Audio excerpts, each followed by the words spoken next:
ในตอนเช้าวันที่26มิถุนายนปี2026ที่ศูนย์การค้าลาวไอเปกได้มีพิธีโฮมชุมนุมเนื่องในโอกาสวันสากลต้านยาเสพติดครบรอบ39 ปีวันที่26มิถุนายนปี1987หาวันที่26มิถุนายนปี2026ภายใต้หัวข้อสาวหนุ่มยุคใหม่ห่างไกลยาเสพติดให้เกียรติเข้าร่วมโดยท่านพลเอกคำเลี้ยงอุทาไกรสอนกรรมการกรมการเมืองศูนย์กลางพรรครองนายกรัฐมนตรีกระทรวงป้องกันประเทศประธานคณะกรรมการแก้ไขปัญหายาเสพติดระดับชาติมีท่านพลโทวันท้องกองมณีคณะเลขาธิการศูนย์กลางพรรครัฐมนตรีกระทรวงป้องกันความสงบมีบรรดารองรัฐมนตรีกระทรวงองค์การเทียบเท่ากระทรวงองค์การจัดตั้งมหาศูนย์องค์ข้างศูนย์กลางบรรดาทูตานุทูตองค์การจัดตั้งสากลประจำสาธารณรัฐประชาธิปไตยประชาชนลาวพร้อมด้วยเขตเทกซื้นเข้าร่วม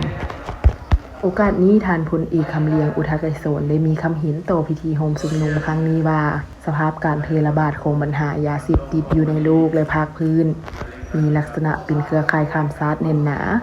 โดยเฉพาะเมนยาเสพติดชนิดใหม่ที่พร้อมแพร่ระบาดเป็นวงกว้างอยู่ในสังคมปัจจุบัน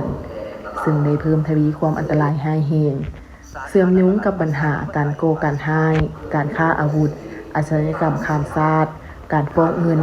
และอาชญากรรมที่ใช้ความรุนแรงประเภทต่างๆที่มีท่าเอียงเพิ่มขึ้นในแต่ละปีกลายเป็นภัยคมคูต่อการสร้างพัฒนาเศรษฐกิจสังคมก็คือเสถียรภาพทางด้านการเมืองและความมั่นคงของบรรดาประชาชาติอยู่ในโลกสาธารณรัฐประชาธิปไตยประชาชนลาวเฮาก็เป็นประเทศหนึ่งในบรรดาประเทศที่ถูกผลกระทบจากปัญหายาเสพติดเนื่องจากมีที่ตั้งภูมิศาสตร์ในอนุภาคพื้นลุ่มแม่น้ำโขงมีชายแดนติดโจทย์กับหลายประเทศโดยเฉพาะสาธารณรัฐประชาธิปไตยประชาชนลาวแม้นได้ดำเนินนโยบายเปิดกว้างการพัวพันร่วมมือกับภาคพื้นและสากลไปตามที่เสื่อมโยงเสื่อมโจทย์กับบรรดาประเทศอันเป็นเงื่อนไขเฮ็ดให้สาธารณรัฐประชาธิปไตยประชาชนลาวกลายเป็นทางผ่านในการลักลอบขนส่งค้าขายยาเสพติดและสารเคมีต้นที่เป็นส่วนประกอบในการผลิตยาเสพติดซึ่งในช่วงปีผ่านมาภาครัฐบาลกำลังป้องกันความสงบก็คือองค์การปกครองท้องถิ่นได้ถือเอาการแก้ไขปัญหายาเสพติดเป็นเรียกบุริมาสิทธิสำคัญจำเป็นหีบด่วนและซี้นำพาการแก้ไขปัญหายาเสพติดอย่างจดจ่อเอาจริงเอาจังโดยสมทบหลายมาตรการเพื่อแก้ไขสิ้นได้สร้างวาระแห่งชาติว่าด้วยการแก้ไขปัญหายาเสพติดในปี2021-2025มีกฎหมายและจัดตั้งปฏิบัติกฎหมายว่าด้วยยาเสพติดแต่ขั้นศูนย์กลางฮอดขั้นท้องถิ่น